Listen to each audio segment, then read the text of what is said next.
kindly. So today Gyan Bharati Vidyapith organizes a storytelling competition. So 4 classes are there, 6, 7, 8 and class 9. So I am going to announce first participant from class 6, Adarsh Kumar Prajapati. The house is Kashi. Name of the story, It All Began with Drifting. My name is Adarsh Prajapati of class 6A of Gyan Bharati Vidyapith. Today I am going to say story It All Began with Drifting. It All Began with Drifting. It is a funny story written by Holger Shankar and Sharlene Mukundan about how a man became famous and got fame and position, though he did not deserve this at all. The story starts with a tiger getting caught in a storm when he was wandering into the fields looking for something to eat. He stood close to Nanny's ball. He did not know that he is bringing tiger rather than donkey. The tiger was frightened and just followed the photo. Proudly said that he has tied a tiger with a rope. Army by himself. Thank you. Have a nice day. Good afternoon, everyone. I am Pranesh Shaw from classes of Gyan Bharati Vidyapith. Today I am going to deliver a story on the topic The Magic Fishbowl. The Magic Fishbowl is an extraordinary story written by Charles Dickens. The story starts with a king and a queen who had several children. Alicia was the oldest and looked after her children. The king worked under a government. One day while going to his office, he stopped in a fish shop. Because the king had requested him to buy a pound and a half of fish and send it home. After he bought the fish, an errand boy came running to the king and told him that to notice the old lady. The king hadn't seen the old lady, but she went to Princess Alicia to polish it and to take care of it. After some days, one morning, the king came to Princess Alicia and told him that I have extremely become poor and I have not money at all. And also I am putting my all effort but I couldn't get the money. So the Princess Alicia took out her magic fishbowl and whisked that into a silent rain. Instantly the king's salary came rattling down through the chimney and bounced in the middle of the floor. After he take a fishbowl, it was grabbed and snapped by Princess Alicia and after the poor pug dog next door. Thank you. Have a nice day. Good afternoon, everyone. Present here, I am Rhythm Singh of class 7B. Today, we all are gathered here for storytelling competition. Today, we three will deliver a story, and its name is Story of Proserpine. A long, long ago, in the beautiful island of Sicily, there lived a goddess named Ceres. She was the goddess of crops, plants and trees. So on her depended the whole world.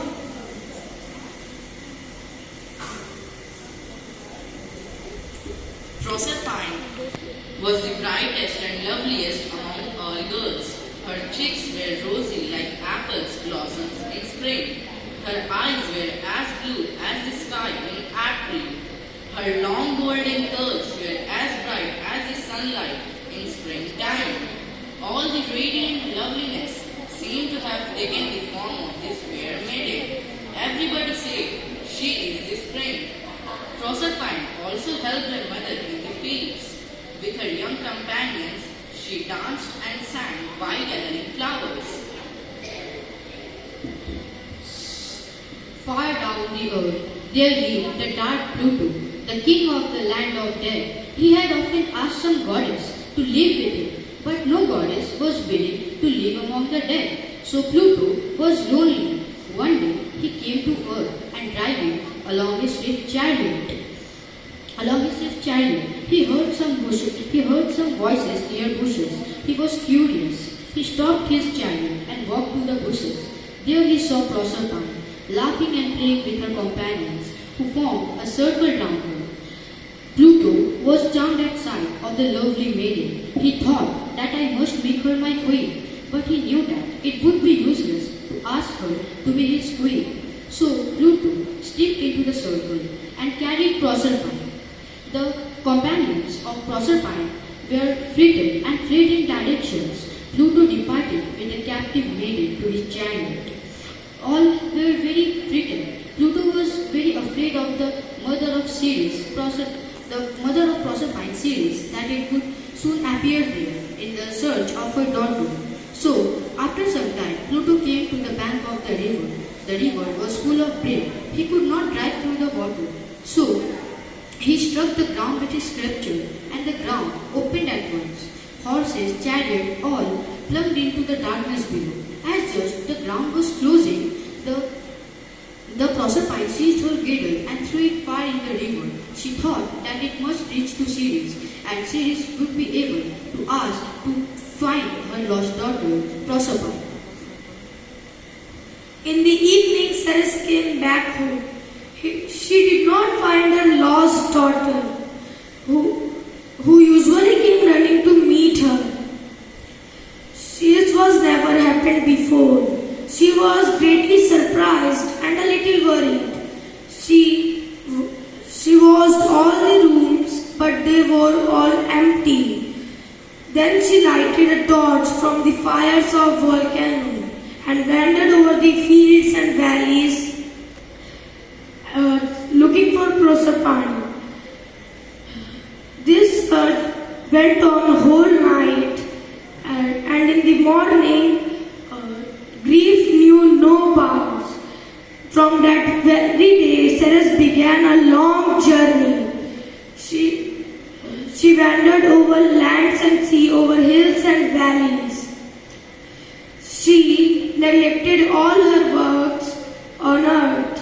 As a result, all the crops failed everywhere, and the land of earth became dry and barren, and the famine broke out all over the earth. It seemed to be that the earth grieved from the grieving mother. The people were starving and begged to Ceres to bring black plenty and save their lives. But Ceres said to them that I cannot take care of earth until I get back my lost daughter Proserpine. Ceres wandered over all the world and came at last to Sicily. One day when he was walking through a river, the waves of river came something to his feet.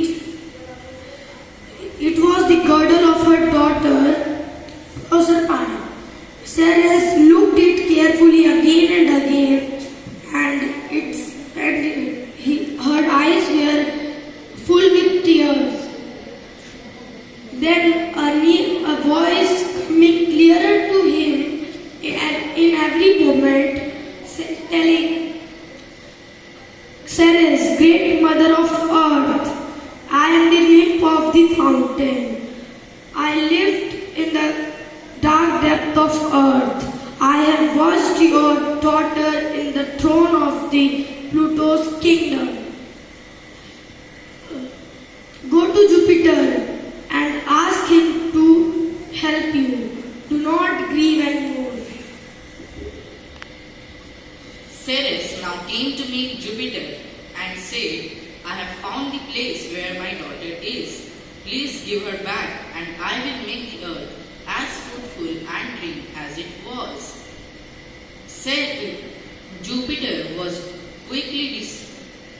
Jupiter was deeply moved by the mother's sorrow and by the prayers of the people on earth. He thought for a while and said, Proserpine may return to earth if she had not tasted any food in Pluto's kingdom. Ceres. Good afternoon to my respected judges, teachers and my dear friends. I am Rishabh Agarwal of class 8A. Today, on the occasion of storytelling competition, we are here to dictate the story of the Wind Cat, which is written by Jane Yolen. Good afternoon everyone. I am Sikandar Kabiani from class 8B. Today in this We knew that the turtle would be saved. John plucked the turtle out of his head and put it on the palm of his hand. He was surprised because he found that the tiny little turtle turned into a green fairy. The green fairy asked John, I thank you for your kindness. You can tell me your heart's desire. I will grant you your heart's desire.